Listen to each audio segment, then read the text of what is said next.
السلام عليكم ومرحبا بكم في حلقة جديدة من بودكاست كلام يفيدك. اليوم بغيت نهضر معاكم على واحد الموضوع اللي كيخوف بزاف ديال الناس وكيسكت عليه بزاف ديال الأحلام، اللي هو الفشل.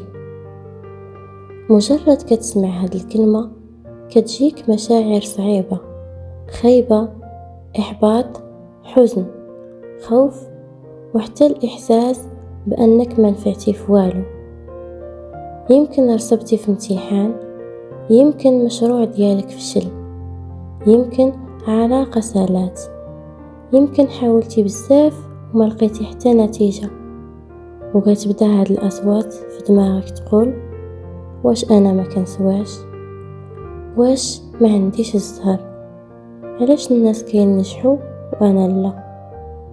ولكن بغيت نقولك حاجة مهمة بزاف. الفشل ماشي حكم نهائي عليك، الفشل مجرد مرحلة، مرحلة ماشي النهاية. كاين فرق كبير بين أنك تفشل وبين أنك تستسلم.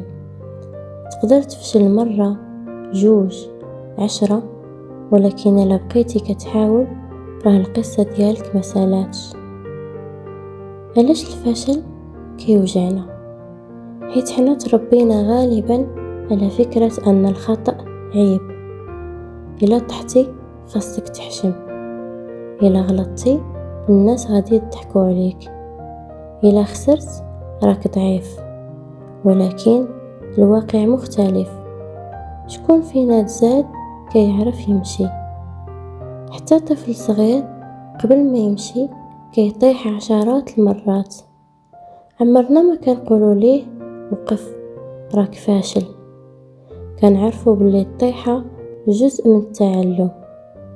ولكن ملي كنكبروا كننساو هذا الدرس.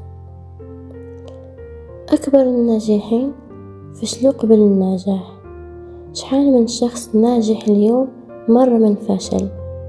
مثلا توماس إديسون فشل آلاف المرات قبل ما ينجح في اختراع المصباح. مايكل جوردن تقصى من فريق المدرسة ديالو. جيكي راولين ترفض كتابها مرات عديدة قبل ما تنجح سلسلة هاري بوتر.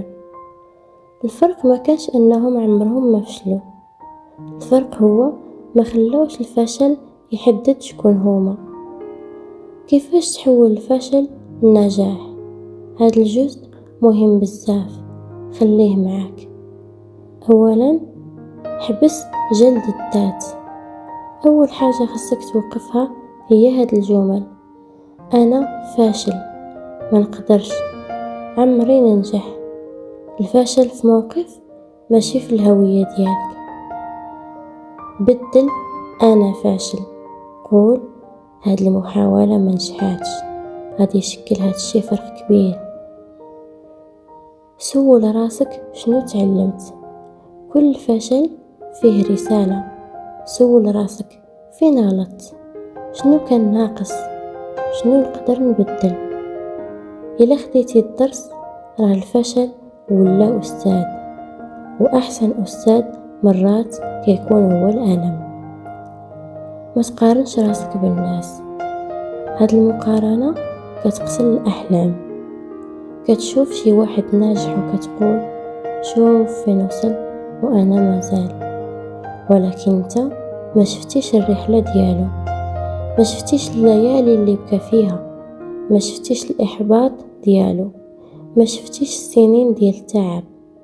ركز على طريقك انت، عاود حاول بطريقة مختلفة. إلا نفس الطريقة فشلات بدلها. الفشل ما كيقولكش وقف، كيقولك جرب طريقة أخرى، مرة أخرى، ولكن بذكاء أكثر، وصبر على النتائج. هذا العصر خلى الناس باغيين النجاح بسرعة. شهر ديال الخدمة باغي نتائج، أسبوع ديال التدريب باغي تغيير.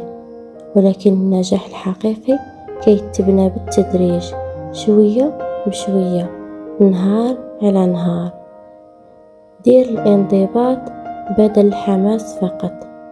الحماس كيجي ويمشي، والانضباط هو اللي كيبقى.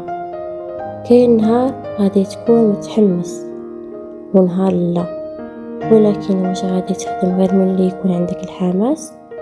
لا، النجاح كيجي من الاستمرار. آمن براسك حتى إلا ما آمن بيك حد.